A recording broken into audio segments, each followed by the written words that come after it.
बिहार में law and order पर सवाल खड़े हो रहे हैं। तेजस्वी यादव ने दनादन ट्वीट किया पिछले दिनों और बिहार की आपराधिक घटनाओं की गिनती करा दी और उसके बाद रही सही कसर मुकेश सहनी के पिता की हत्या के बाद निकल गई और उसके बाद सरकार पूरी तरह से घेरे में आ गई।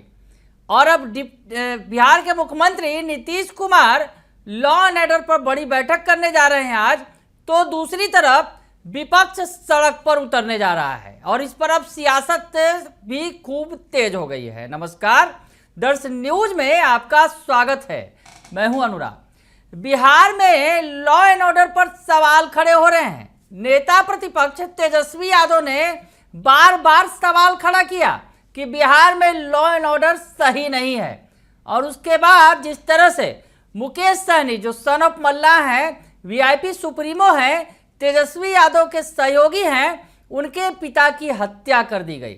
जिस तरीके से हत्या की गई, हत्या का खुलासा हालांकि पुलिस ने कर लिया, लेकिन उस खुलासे पर भी सवाल खड़े कर रहे हैं मुकेश सहनी। तो ऐसी स्थिति में लॉ एंड ऑर्डर पर तमाम तरह के सवाल खड़े हो रहे हैं और इस पर विपक्ष सरकार को घेर रही है। आरजेडी के प्रवक्ता शक्ति सिंह यादव क्या कुछ कह रहे हैं, सबसे पहले उनका बयान सुन लेते हैं। सुन लीजिए आप। बिहार के थके हुए मुख्यमंत्री आज क्राइम कंट्रोल पर मीटिंग बुलाई है। इतना दिन से क्या कर रहे थे भाई? बिहार को अपराध है कि दलदल में ढकेल कर करके चुपचाप कुंभकर्ण निद्रा में सोए हुए थे। आपके शागिर्दों ने जाकर के जगाया होगा कि अब ज्यादा हो रहा है। पुलिस का इकबाल तो आपने गिरा दिया। पुलिस हेडक्वार्टर की सुनी नहीं जाती है। एडीजी और डीजी रैंक के अधिकारियों का अनुशंसा नहीं मानी जाती है। आपका एक रिटायर्ड आईएएस अधिकारी के इशारे पर पुलिस तंत्र चलता है और इतनी पहुंच है उसकी कि डिजिटल प्लेटफॉर्म को ही मैनेज करता है कि मेरे खिलाफ बयान ना चले। बिहार में शराबबंदी कानून ऐसे ही दम तुल रहा है। जो अपराध जैसी आग में ये घी का काम कर रहा है, तो पुलिस तंत्रों का मनोबल गिरा कैसे? अपने गिराया। अब विपक्ष लगातार ऐना दिखाता तो मिर्ची लग जाती है, मानो अदावत मोल ले लिया विपक्ष ने। बिहार की हालत क्या है? कोई इलाका, कोई कस्बा कहीं बचा हुआ जहां अपराध की घटनाएं नहीं घट रही है। अब तो हर व्यक्ति सहमा हुआ है कब किसकी कहां हत्या हो जाए। तो सुन लिया आपने कि क्या कुछ कह रहे हैं शक्ति सिंह यादव। कह रहे हैं कि सरकार पर वो हंस रहे हैं, मुस्कुरा रहे हैं कि सरकार इतनी बेबस हो गई है लॉ एंड ऑर्डर पर कि समीक्षा कर रही है। समीक्षा तो हर वक्त होनी चाहिए।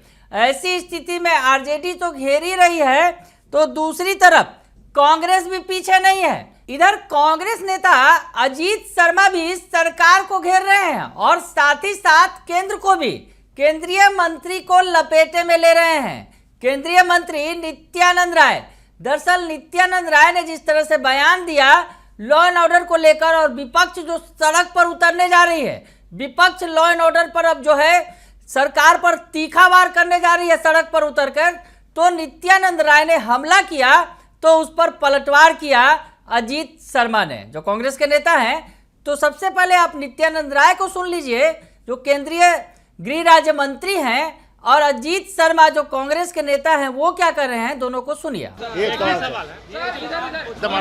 के लोग 20 जुलाई को अपराध और भ्रष्टाचार को लेकर के प्रतिरोध मार्च करेंगे पूरे बिहार में।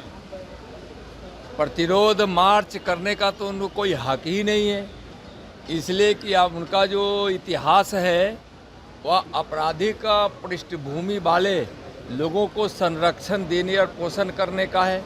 कभी तो अपराधियों को पकड़े नहीं 15 वर्षों में और अपराधियों को हमेशा संरक्षण ही दिए। आज नीतीश कुमार जी के नेतृत्व में जो एनडीए की सरकार है, घटना घटती है तो अपराधियों को पकड़ती भी है, कोर्ट तक ले जाके उसको सज़ा भी दिलाती है।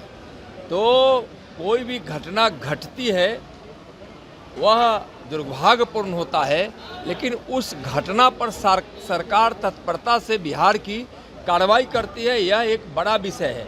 और उस समय जिस समय 15 वर्षों का जो लालू जी का और लालू जी की पार्टी आरजेडी का जो जंगल राज का शासन था, उस समय देखते थे कितनी बड़ी बड़ी घटनाएं होती थी और किस प्रकार से घिनौने अपराध किए जाते थे। उस समय के अगर बहुत सारी घटनाओं को आप याद करेंगे तो आज भी मन कांप उठता है। तो निश्चित रूप से कोई घटना घटती है तो यह दुर्भाग्यपूर्ण है, लेकिन यह सरकार सुशासन की सरकार है और अपराधियों पर कार्रवाई करती है। मुख्यमंत्री लॉ एंड ऑर्डर को लेकर समीक्षा बैठक कर रहे हैं, कैसे? आप लोग बताइए कि जनता कैसे देख रही है? क्या लॉ एंड ऑर्डर की समीक्षा उनको तो हर बार करना चाहिए, लॉ एंड ऑर्डर को सही रखना चाहिए, काम तो माननीय मुख्यमंत्री जी का है। और अभी जबकि अपराध बढ़ गया है काफ़ी, अभी आदरणीय मंत्री जी हमारे शहनी जी के पिता का हत्या होती है, तो आप देखिए जब हंगामा होता है और जब विपक्ष कहता है प्रतिरोध मार्च करेंगे, बिल्कुल, और आप जाके समीक्षा बैठक करें। मेरा आग्रह उनसे होगा, समीक्षा बैठक सिर्फ मत कीजिए। जो पदाधिकारी सही ढंग से अपराध को रोकने में कामयाब न हो, शराब माफियाओं को जेल में बंद नहीं कर सके, जहां भी क्राइम हो वहां के निश्चित तौर पर जो पदाधिकारी उस पर कार्रवाई होनी चाहिए। सिर्फ समीक्षा बैठक मत कीजिए, जनता को आंख में धूल झोंकने का काम मत कीजिए, समीक्षा बैठक कीजिए और कड़ीती करिए, नहीं तो विपक्ष आपको माफ नहीं करेगा, जनता आपको माफ नहीं करेगा। लेकिन आप लोग पहले घोषणा कर रहे हैं कि प्रतिरोध मार्च निकालेंगे, उसके बाद नीतीश कुमार की नींद खुली है कि समीक्षा बैठक कर रहे हैं, कि आप बिहार में किस? मैंने तो आपको साफ कहा, प्रतिरोध मार्च जब हम लोगों ने घोषणा किया तो उसके बाद वो समीक्षा बैठक बुलाए। ये समीक्षा बैठक तो माननीय मुख्यमंत्री जी को मंथली करना चाहिए, सारा रिपोर्ट लेना चाहिए कहाँ गड़बड़ियाँ हो रही है और उन पर कार्रवाई पदाधिकारियों पर करनी चाहिए। पदाधिकारी का मनोबल बढ़ गया। मैं आपको बता दूं कि आदरणीय नीतीश कुमार जी को क्या पता है नहीं पता है, आप माननीय मुख्यमंत्री को यह कहना पड़ रहा है कि हाथ जोड़ के तो मैंने काम के लिए कहता हूँ, अब क्या पैर पड़ूँ, और जाके पैर पड़ने जा रहे हैं तो रोक रहे हैं पदाधिकारी लोग। क्या माननीय मुख्यमंत्री को पैर पड़ने का काम है? तो जनता का क्या हाल होगा सोचिए। आप माननीय मुख्यमंत्री जी को काम के लिए कहते हैं पैर पड़ूं क्या, तो जनता क्या करता होगा? जनता का कोई पदाधिकारी सुन नहीं रहा है। समीक्षा बैठक वो कर रहे हैं, समीक्षा बैठक करें, लेकिन कार्रवाई भी करें। जो पदाधिकारी काम सही ढंग से नहीं करता है, सरकार का आदेश नहीं मानता है, जब प्रतिनिधि जो जनता ने चुना उसका आग्रह नहीं मानता है, अपराध नहीं रुकता है, तो उस पदाधिकारी पर कड़ी से कड़ी कार्रवाई होनी चाहिए। केंद्रीय गृह राज्य मंत्री नित्यानंद राय उन्होंने कहा है कि आप लोग जो प्रतिरोध मार्च निकाल रहे हैं उससे पहले याद करना चाहिए 2005 में क्या स्थिति थी, उस समय का जो हालात था देख के रूह कांप जाता था। अब नित्यानंद राय से पूछिए कि जब आप बच्चे थे तो क्या हाल था आपका, अब स्कूल पढ़ने जाते, अभी तो स्कूल नहीं जाते। आप जो सरकार में हैं, केंद्र में भी हैं, बिहार में भी हैं, आप अपनी बात नहीं कीजिए क्यों आप लॉ एंड ऑर्डर नहीं ठीक कर पा रहे हैं।